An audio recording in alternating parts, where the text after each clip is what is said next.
Genesis chapter 1, verse 6 through 9.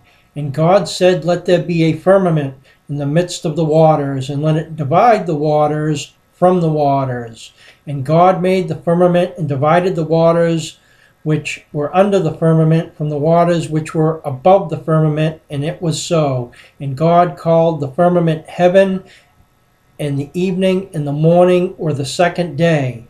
And God said, Let the waters under the heaven be gathered together unto one place, and let the dry land appear, and it was so." So is this really an allegory here?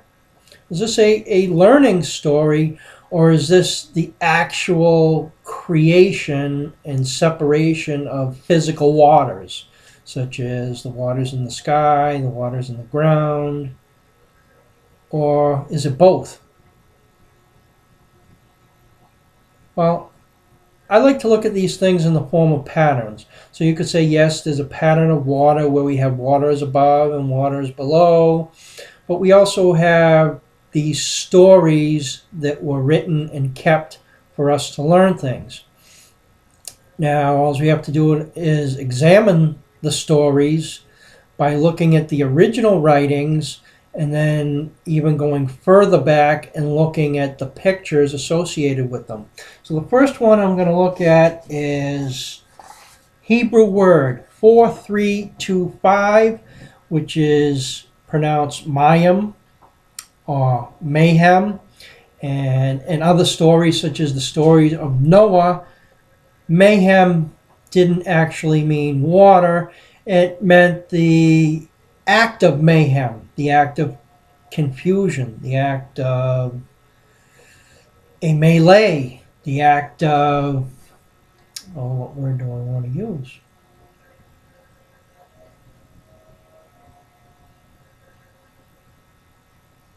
When there's a society breakdown, and some people are familiar with the word mayhem, but I guess I really wasn't prepared with what word I should use. About two words. Civil unrest. It was civil unrest. There was no civility going on. It was just mayhem. So I guess the appropriate word is mayhem. So anyhow, looking at this word mayhem, there it is right here in pictograph form. The M, the Y, and the M, which is at the top. The M is the waves, which is water. The Y is the arm and the hand, and then another M, which is more water, which is up above there. But the way it would be pronounced, or can be pronounced, in the suggestive form or the spiritual form, that's what this longhand writing is down here. And it's the same thing. It's the M, it's the Y, and the M, with its correspondence symbol that means suggestion or to reveal or spirit. So we have the M, spirit, the Y, spirit, the M, spirit, and we have three spirits here. Now, one thing I had discovered the other day in my studies was this.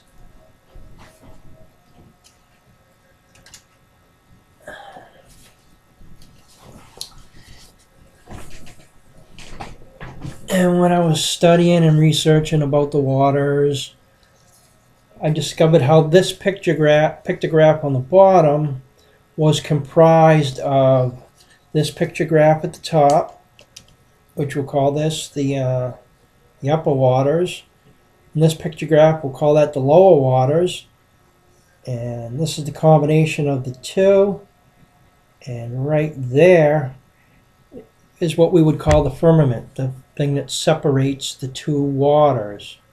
Now, what is actually being shown here is a lot more information than we probably realize most of the time. Now, we see what looks familiar to us as the number 9. We see what looks familiar to us as the number 6.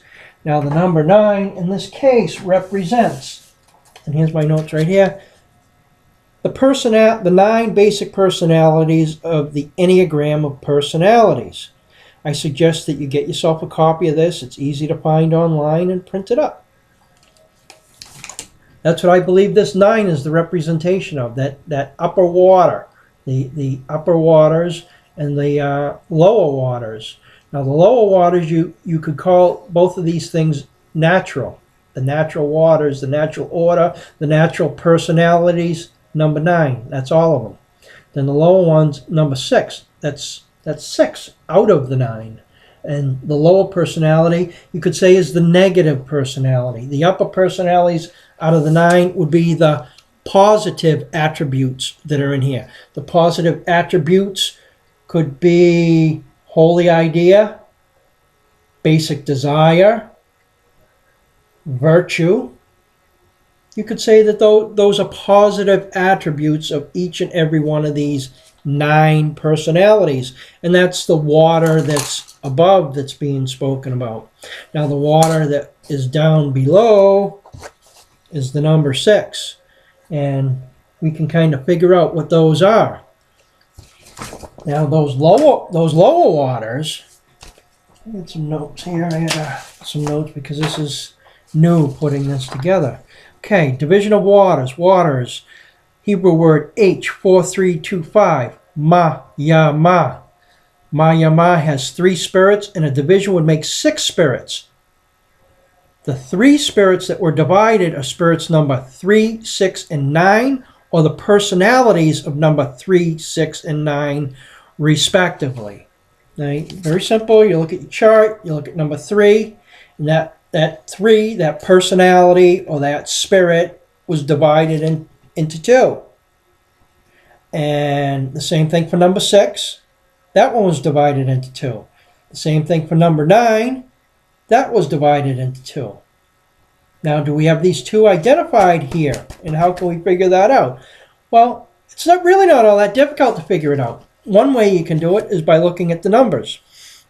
For example, personality number 1 and personality number 2 added together would make personality number 3.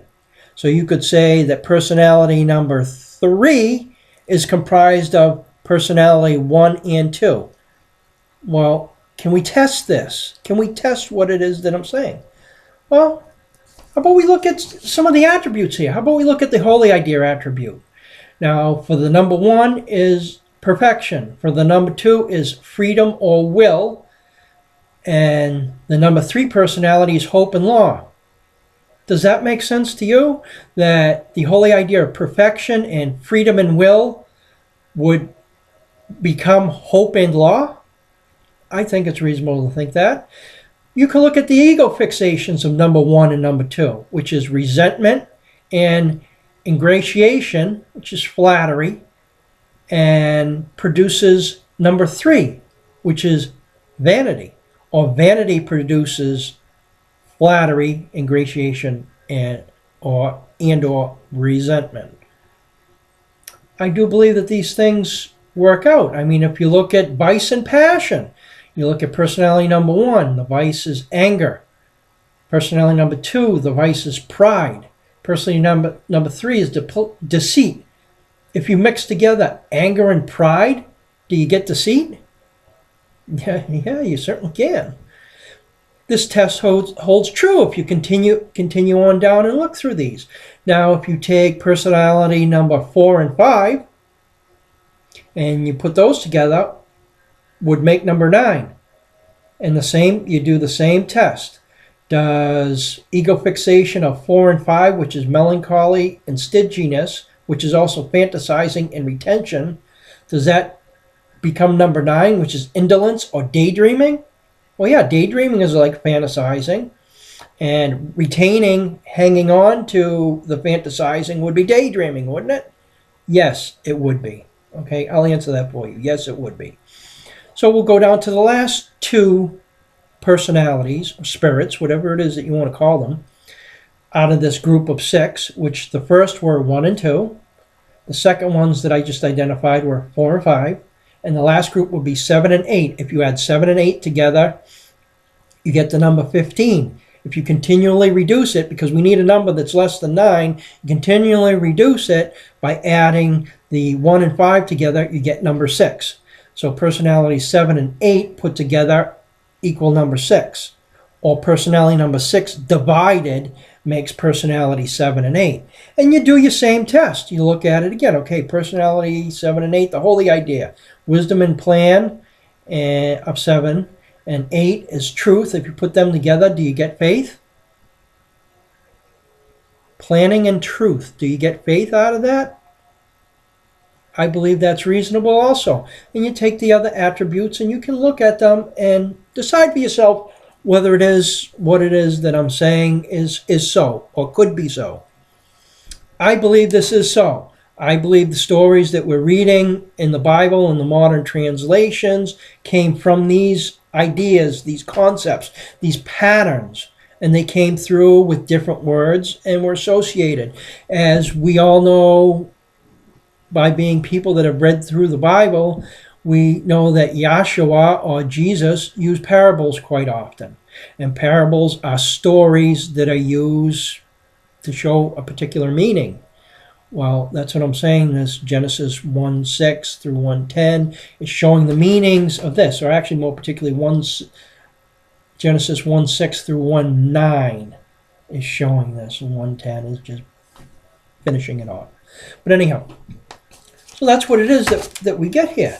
And what we find is we have 3 groups of 3 personalities is what we really end up having, which gives us our total of 9. And the upper level ones, the higher nature of people would be, like I had stated, the positive attributes. The lower nature would be the negative attributes. And we could go into it even further and discuss, well, what are these 3 personalities that are left over if we just examine the 6 being the lower nature? And that research would take us into Yahshua. So should we take it there? Yeah, let's take it there for a minute. What the heck? 3, 6, and 9, which is Yahshua. But if you put it in the series of 6, 3, and 9, seeing as the firmament is equal to the Shah, which is number 3. So we got it in that order. We got courage first, truth second, and action third. But the negative attributes, which is spread through religion, the negative attributes, which again is spread through religion because they try to discourage you, they try to make you fear, which is sloth, is discouragement. That's not doing anything. That's the opposite of action. They try to put fear in people instead of courage. Or if they use courage, they want courage and action without truth because they use deception. And they use deception simply by ignoring the truth. They're using deception. These things are very simple that I'm showing people here. Very, very simple, and should be examined by people, religious people, more particularly people that claim to be whatever they claim to be. They claim to be involved in the Bible. They claim to be something good. They claim to have truth or seek truth. They should seek these things out and look at them and stay away from the fantasizing and the daydreaming aspect of it. Granted, we have to somewhat fantasize in order to meditate and concentrate. So there is a fantasizing aspect that does occur. But to just be stuck in a fantasy world outside of reality all of the time in the name of religion, in which connects people with the supernatural and the occult, and that's why all these groups are cults, because all they're concerned with is the supernatural, which can't be seen, can't really be demonstrated, is explained through things that are in reality, and that's what it is that I'm showing you. The story in Genesis 1:6 through 1:9 is a story that a person can relate with reality And when it's associated with this, it becomes a higher level of knowledge of what's actually going on. So anyhow, blessings and peace to you and yours. Have a good day.